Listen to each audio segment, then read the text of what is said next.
In a span of a few days, Israel's unrelenting bombing of Lebanon has killed over 500 people, including women and even small children. The failure to implement UN resolutions has emboldened Israel. It threatened to drag the entire Middle East into a war whose consequences could be very grave and beyond imagination. Like the people of Palestine, the people of Jammu and Kashmir too have struggled for a century for their freedom and right to self-determination. Instead of moving towards peace, India has resiled from its commitments to implement the Security Council resolutions on Jammu and Kashmir. These resolutions mandate a plebiscite to enable the people of Jammu and Kashmir to exercise their fundamental right to self-determination. Day in and day out, 900,000 Indian troops terrorized the people of occupied Jammu and Kashmir with draconian measures including prolonged curfews, extrajudicial killings, and the abduction of thousands of young Kashmiris. India is seizing Kashmiri lands and properties and settling outsiders into occupied Jammu and Kashmir in their nefarious design to transform the Muslim majority into a minority. India's policy of brutal coercion and oppression in occupied Kashmir has ensured that Burhan Wani's legacy continues to inspire the struggle and sacrifices of millions of Kashmiris. Mr. President, heads of state and government, excellencies, delegates, ladies and gentlemen, Assalamu alaikum wa rahmatullahi wa barakatuh, and a very good morning. Qala ya abati inni raitu ahda ashara kawkaban wa shams wal qamar. And he said, "Oh my father, I have seen 11 planets and the sun and moon bowing to me." He said, "Oh son, do not tell your story to your brothers. They will devise a scheme for you."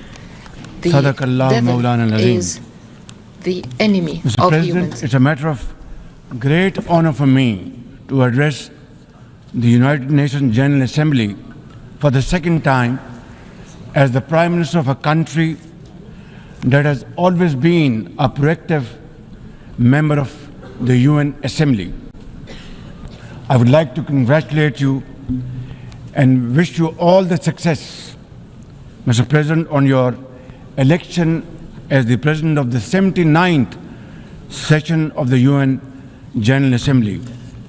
I would also like to appreciate the efforts of Ambassador Dennis Francis for his skillful stewardship of the 78th session of the UNGA.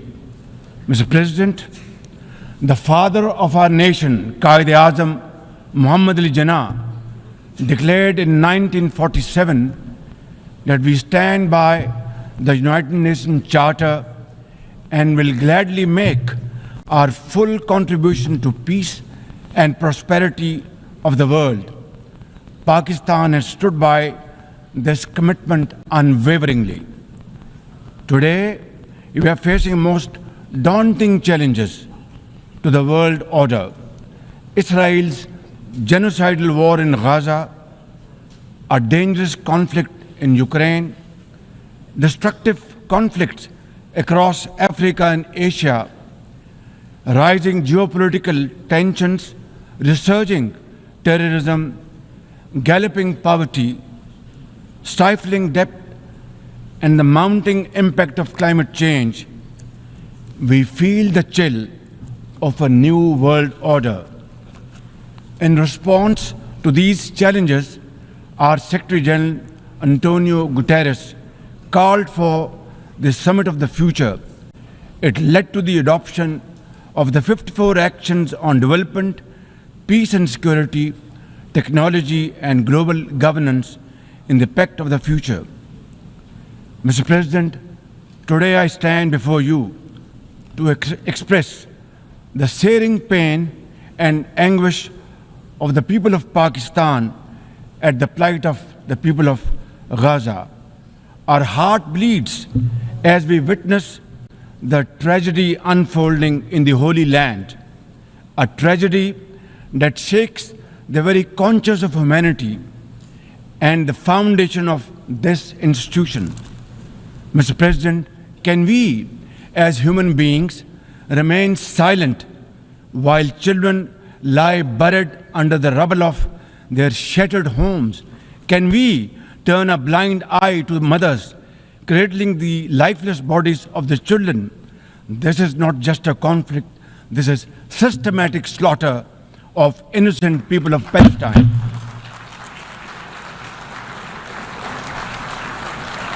Ladies and gentlemen, an assault on the very essence of human life and dignity. The blood of Gaza's children stains the hands of not just the oppressors, but also those who are complicit in prolonging this cruel conflict. When we ignore their endless suffering, we diminish our humanity. It is not enough to condemn, Mr. President. We must act now and demand an immediate end to this bloodshed. We must remember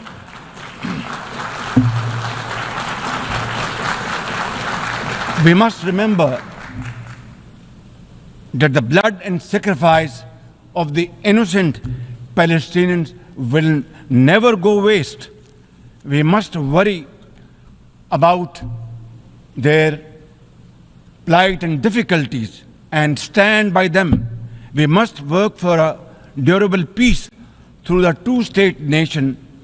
We must seek a viable, secure, contiguous and sovereign state of Palestine based on the pre-1967 borders with Al-Quds al-Sharif as its eternal capital, and to advance the goals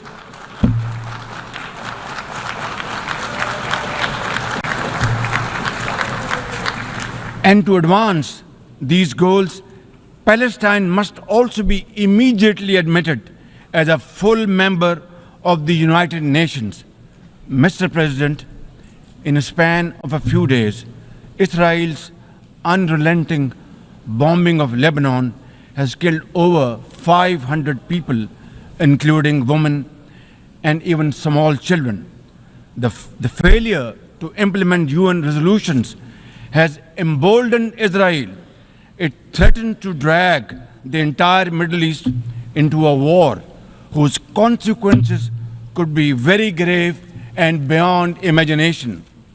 Similarly, like the people of Palestine, the people of Jammu and Kashmir too have struggled for a century for their freedom and right to self-determination. Instead of moving towards peace, India has resiled from its commitments to implement the Security Council resolutions on Jammu and Kashmir. These resolutions mandate a plebiscite to enable the people of Jammu and Kashmir to exercise their fundamental right to self-determination. Ladies and gentlemen, since the 5th of August 2019, India has initiated unilateral illegal steps to impose what its leaders ominously call a final solution for Jammu and Kashmir. Day in and day out, 900,000 Indian troops terrorized the people of occupied Jammu and Kashmir with draconian measures including prolonged curfews, extrajudicial killings, and the abduction of thousands of young Kashmiris. At the same time, in a classic settler colonial project, India is seizing Kashmiri lands and properties and settling outsiders into occupied Jammu and Kashmir in their nefarious design to transform the Muslim majority into a minority. This hackneyed tactic is employed by all occupying powers, but it has always failed. In Jammu and Kashmir too, it shall fail by the grace of God. Ladies and gentlemen,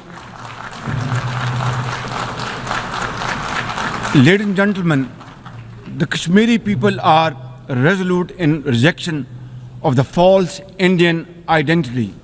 The New Delhi seeks to impose upon them very, very severe conditions, and atrocities are being committed every hour. India's policy of brutal coercion and oppression in occupied Kashmir has ensured that Burhan Wani's legacy continues to inspire the struggle and sacrifices of millions of Kashmiris. Inspired by the legitimacy of their epic struggle, they remain defiant. Their heart-wrenching stories remind us that behind every statistic lies a human life, a dream deferred, and a hope shattered. Even more worryingly, it is engaged in massive expansion of its military capabilities, which are essentially deployed against Pakistan. Its war doctrines envisage a surprise attack and a limited war under the nuclear overhang. Thoughtlessly, India has spurned Pakistan's proposals for a mutual strategic restraint regime. Its leadership has often threatened to cross the line of control and take over Azad Kashmir. Ladies and gentlemen, Mr. President, let me state in no uncertain terms that Pakistan will respond most decisively to any Indian aggression. Therefore, to secure durable peace, India must reverse the unilateral and illegal measures it has taken since 5th of August 2019 and enter into a dialogue for a peaceful resolution of the Jammu and Kashmir dispute in accordance with the UN security resolutions and the wishes of the Kashmiri people. Mr. President, remember, illegal occupation creates a fresh hell every day in the killing fields of Palestine and in the pristine valleys of occupied Jammu and Kashmir.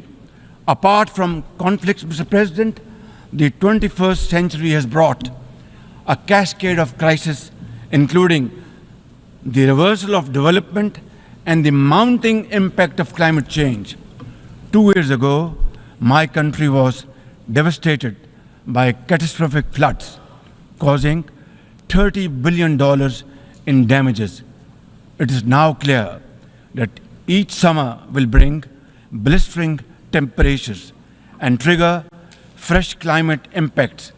Pakistan emits less than 1% of global carbon emissions, yet we have paid a very heavy price for no fault of ours.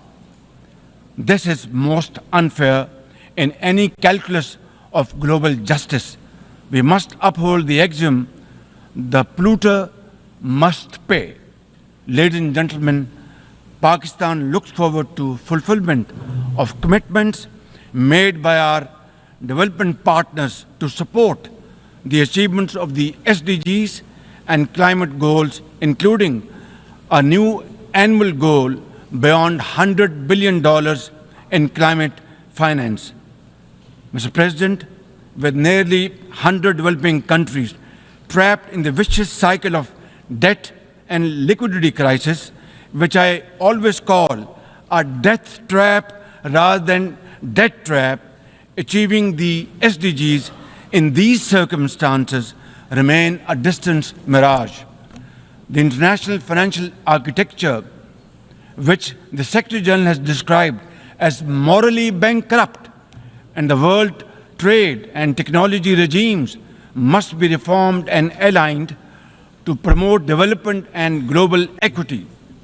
Mr. President, since assuming office in March this year, the progress and prosperity of my 240 million people has been my singular focus. We have taken some very difficult but necessary decisions that have rescued our economy from collapse, restored macroeconomic stability, controlled physical deficits, and strengthened our reserves. As a result, inflation has come down to a single digit by the grace of God, and the prospects for economic growth has revived. I would like to explain this challenge and the way we are negotiating, Mr. President, by reciting a stanza from a poem which enormously makes me very emboldened, very brave, and hardworking, and commit untiring efforts. And this stanza is a befitting example of hard work and, of course, facing challenges and then pave the way for success stories. And stanza is, when things go wrong, as they sometimes will, when things go wrong, as they sometimes will, when the road you are trudging is all uphill, when things go wrong, as they sometimes will, when the road you are trudging seems all uphill, when the credits are low and debts are high, when the credits are low and debts are high, when you want to smile but you have to sigh, when you want to smile you have to sigh, when care, read health, when care is pressing you down a bit, when care or health is pressing you down a bit, rest if you must, but don't you quit. This is how, Mr. President, we have learned to face our challenges and negotiate the most daunting challenges we have faced. Mr. President, situated at the crossroads of South and Central Asia and the Middle East, we have prioritized geoeconomics and regional connectivity to secure win-win outcomes for our people. The second phase of the landmark China-Pakistan Economic Corridor has been successfully launched through the APEX Special Investment Facilitation Council. We are mobilizing investments in resilient infrastructure, renewable energy, minerals, sustainable agriculture, and technology. This will herald a new era of development and modernization in my beloved country. Ladies and gentlemen, for 2 decades, Pakistan has fought terrorism boldly and most successfully, defeating terrorist groups within Pakistan. We have paid a very heavy price. 80,000 of our brave soldiers and civilians have been martyred, including innocent school-going children. And the gory memories of APS school carnage haunt us till date. Our economy has suffered a loss of $150 billion. Unfortunately, today we are again confronted by a new wave of externally financed and sponsored terrorism, especially by the TTP, Fitna al-Khawarij, and its associates.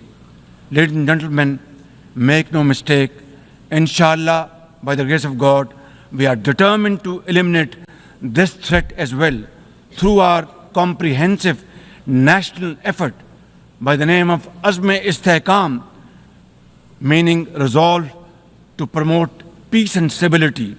And we will work collectively with the international community to combat all forms of terrorism and reform the global counter-terrorism architecture. Mr. President, Pakistan seeks the earliest possible normalization of the situation in Afghanistan. We join the UN's appeal for $3 billion in humanitarian assistance to the millions of suffering Afghan brothers and sisters. At the same time, we endorse and share the international expectations that the Afghan interim government would respect human rights, including the rights of women and girls, and promote political inclusion. In particular, the interim government must take effective action to neutralize all terrorist groups within Afghanistan, especially those responsible for cross-border terrorism against neighboring countries. These include ISIL-K, Daesh, the Al-Qaeda associated TTP, Fitna al-Khawarij, Majid Brigade, the BLA, and other terrorist groups which unfortunately are seen on Afghan territory. Mr. President, another troubling global development is the escalation of Islamophobia, which is now manifested by frequent desecrations of the Holy Quran, attacks on mosques, negative stereotyping of Muslims, and acts of discrimination and violence against them. The most alarming manifestation of Islamophobia is the Hindu supremacist agenda in India. It aggressively seeks the subjugation of 200 million Muslims and the obliteration of India's Islamic heritage. Pakistan and the OIC will work with the UN Secretary General and the Special Envoy to implement a plan of action to combat the scourge.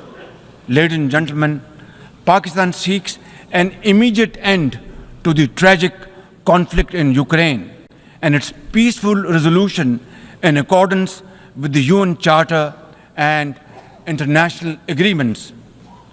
Ladies and gentlemen, Pakistan has a long and proud history of solidarity, friendship, and cooperation with the nation of Africa.